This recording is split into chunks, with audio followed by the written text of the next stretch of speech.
Ok, salut peuple de Dieu. Soyez le bienvenu dans ce programme, le temps de la délivrance. Meilleurs vœux, bonne année 2026.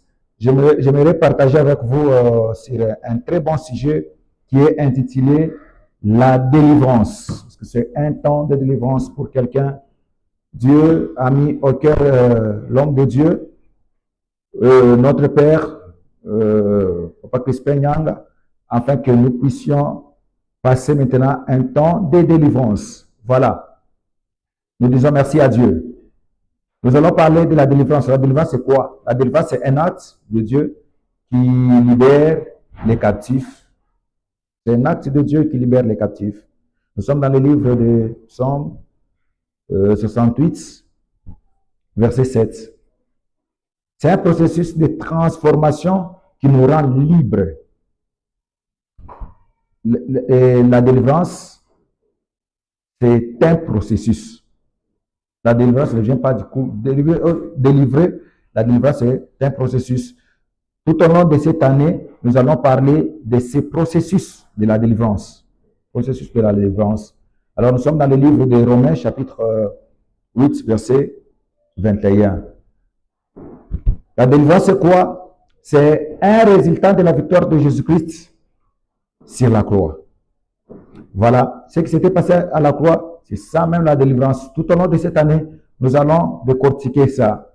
La délivrance est pour qui? Nous devons savoir. La délivrance est pour ceux qui sont opprimés par les péchés. Matthieu chapitre 11, nous allons revenir. Chapitre 11, verset 28. Ceux qui sont sous l'emprise du diable, ils doivent être délivrés. Ceux qui sont dans la souffrance et la maladie, ils doivent être délivrés.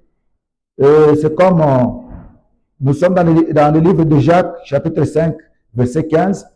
C'est comme la femme qui était dans les temples, dans les synagogues le jour où Jésus enseignait. Nous sommes dans le livre de Luc, chapitre 13, verset 10 à 16. On nous dit Jésus enseignait dans les synagogues. Mais une dame est venue de la lignée d'Abraham, liée par les démons, possédée par les démons, et que les démons l'ont rendu courbé. C'est-à-dire celui qui marche avec des courbures, courbanita, courbé, ne peut pas redresser sa tête. J'aimerais dire à quelqu'un, toi qui marches difficilement et ta tête courbée, il y a un Jésus qui peut réparer ta situation. Qu'est-ce qui a rendu cette vie courbée? C'est la possession du diable. C'est la maladie. Mais cette femme qui n'était n'importe qui, Jésus a souligné quelque chose, si vous lisez ces versets.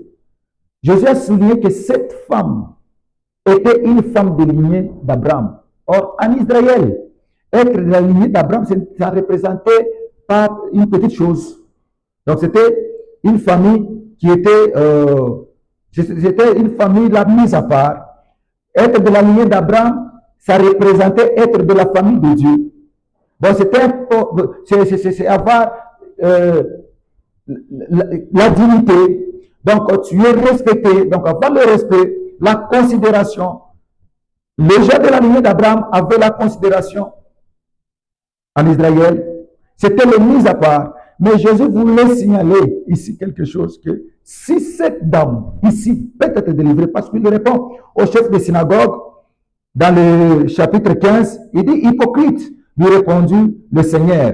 Parce que le chef de synagogue voulait parler, et il avait même parlé à la foule après la délivrance de cette dame. Il dit, vous avez 6 jours pour travailler, vous avez 6 jours pour faire délivrer, venez dans les 6 jours. Le 7e jour, c'est pour les enseignements de l'adoration. Alors, Jésus lui répondit, hypocrite, lui répondit le Seigneur. Est-ce que chacun de vous, le jour du sabbat, ne détache pas de la crèche son bœuf ou son âne pour les mener à manger, à boire? Et cette femme qui est une fille d'Abraham et que Satan tenait mieux depuis 18 ans, ne fallait-il pas la délivrer de cette chaîne le jour du sabbat? Jésus a souligné quelque chose, dit, ce n'est pas n'importe qui est lié ici. C'est quelqu'un de la lignée d'Abraham. Que le démon ne peut pas lier de n'importe quelle manière. Si elle est liée, à combien plus forte raison toi? Chef de synagogue, à combien plus forte raison toi?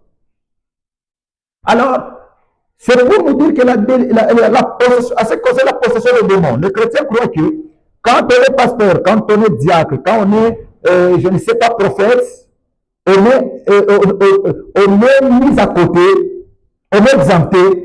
Jésus voulait nous montrer ici que la possession des démons, c'est pour tout le monde. Tout le monde peut être possédé par les démons. Mais la chose importante pour cette dame, c'est parce qu'elle était dans la présence de Dieu.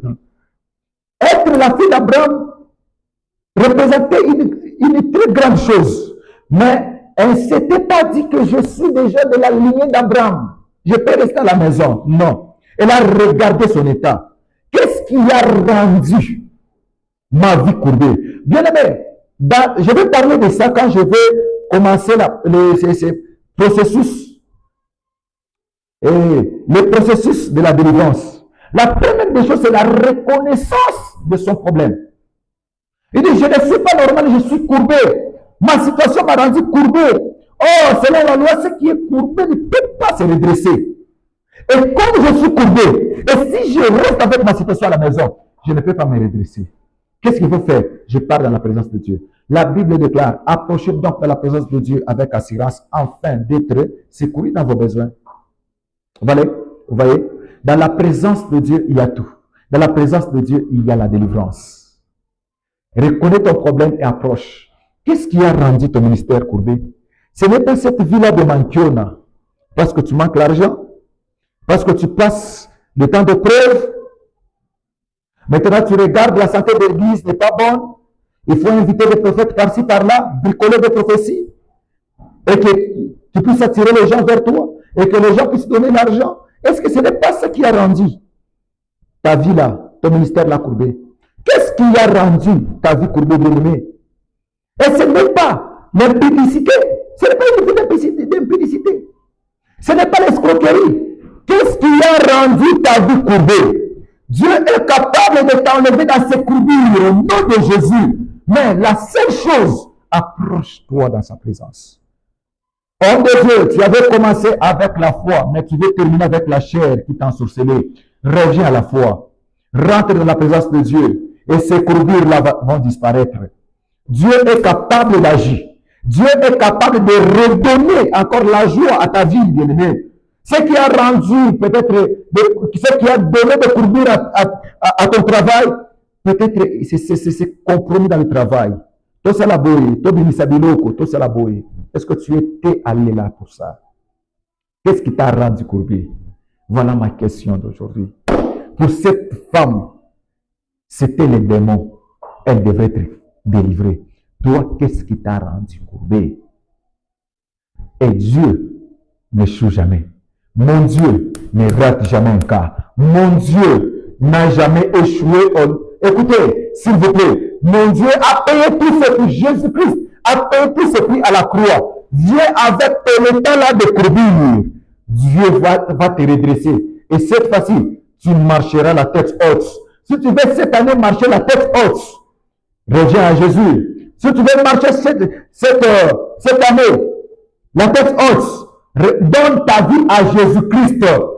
Il va te libérer de l'emprise du diable. Ta famille est saisie par le diable. Ta famille est contrôlée par le diable. Oui, ta famille a raison de chercher Dieu.